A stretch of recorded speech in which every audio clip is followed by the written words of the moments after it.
and something about Tamasha hits me different. Perhaps my love for an esoteric movie with a philosophy is so very hold close to my heart.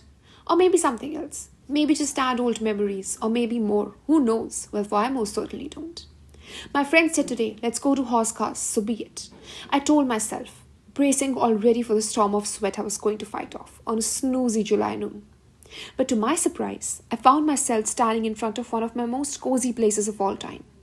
A cafe that I first saw in 2015 in a movie directed by Imtiaz Ali. A movie that stayed so close to my heart. I smiled at the scene where Tara appears in a purple dress and blue clutched out to the sleeve sweater. Elated to the core, for she found her other half after a frantic search of 5.5 years. The exact duration, I stayed in the venom of the crimson. But leaving that behind. The chandelier, the aesthetics of the place, the Deer Park Lake on the other side, it was all too settling for the perfect no-rain noon of July. All the more settling on the winter frontiers of it, I only love it more in all seasons and frames that it shows. But why the obsession, and so my friends ask. I tell them with a quirky response, as we enter the gates of Hauz Khas Fort, which now has ramparts left of it. With a whisk of a Bollywood wit, I tell everyone how Lakshya's songs, along with the scenes of Rockstar and PK got shot here. But let alone the enthusiasm, all I get is a boring hum. Ironical it is, but like nature, like history, like literature, like creativity, they all get relegated to the dustbins of history, but off and on find their way back to the minds of the masses and hearts of the populace. I walk here in the ruined stones which once ruled the narrative of history, but all I see is marvels carved out of tragedy. But back to the basics. Why is love all about desires and fulfillment, but never about letting go and upliftment? At a point you can say romance is like an old song in an auto ride on a rainy road with the July skies. But it's also dry fields, green olives and flowers with no honeysuckle to rely on. Ek hi kahani hai, says Tamasha, and I feel it in my bones. It's one life that we have, it's not another that we live. It's with the mistakes, with the arguments that we live and yet try to breathe an unmistakable euphoric chase. A scent that is too fondly recognized, but never really valued enough. किसे चाहिए मन का सोना, आँख की मोती, किसे पड़ी है अंदर क्या है, होती रेत है, दिखता पानी. As said in the movie, now isn't that true in life as well? We say we want Sirat, but all that we see is Surat.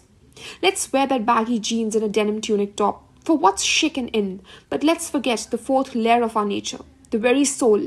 Let's drape it in a black gown to hide for now. We will color it when we get rich in the monetary sense of life. But that's the game. Dress your skin, sell your flesh in the garb of hookup cultures and situationships. But keep the one thing that's truly yours, hidden, your true self, your very soul.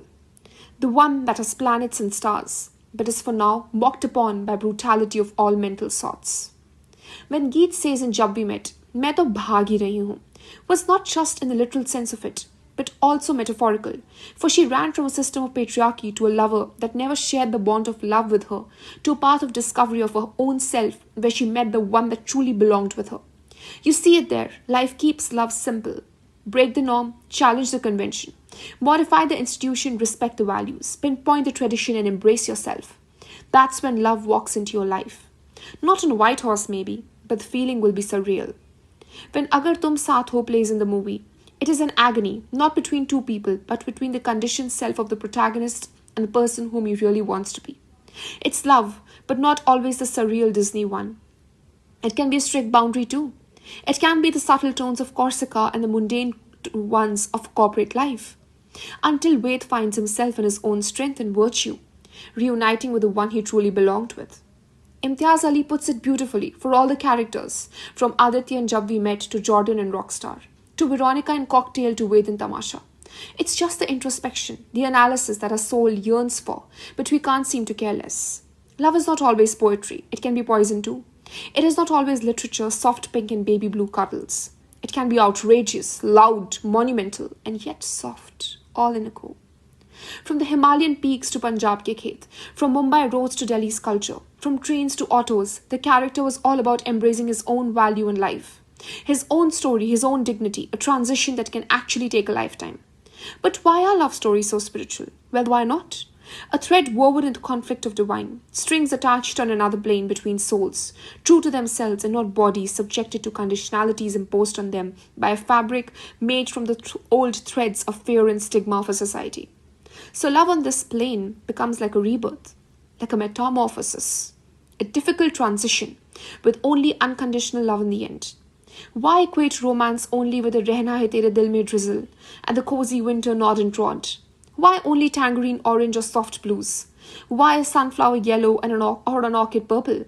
Let's keep the font of it for the way it should be, bright, bold, and crimson red, like the colors of wounds and healing, in a place even symmetry can't put together. For that, people will be the authentic sense of it.